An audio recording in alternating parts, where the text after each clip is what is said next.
Pleasure to be with you, Elaine. Well, what do you make of the Senate investigations, and how likely is it that Bolsonaro could be charged? Well, all indications are that he will, and he will be charged, and he will be found guilty. The evidence is overwhelming.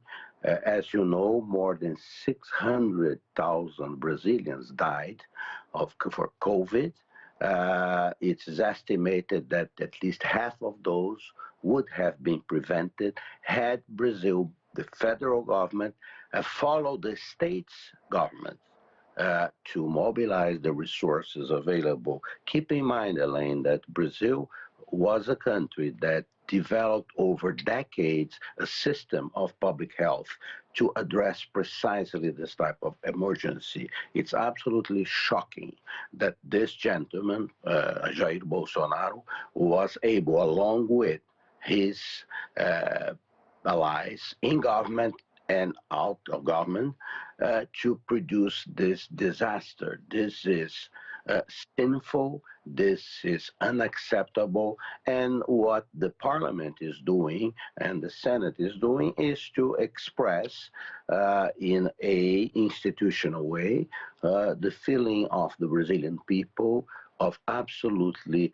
revulsion against this gentleman.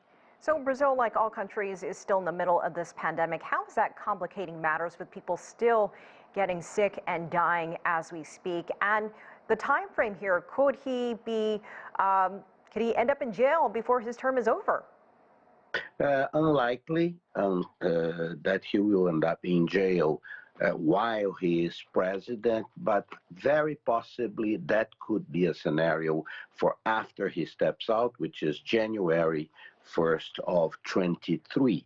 Mr. Bolsonaro faces, in addition to the legal issues and what the Supreme Court has charged him with, is only one of the charges, but he is deeply unpopular right now.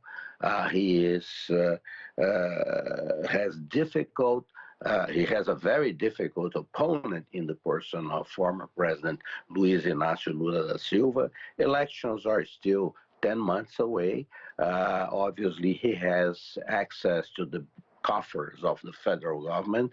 He could use that to try to improve his situation, and no doubt that he will do that and other things, legal or illegal, to protect his position.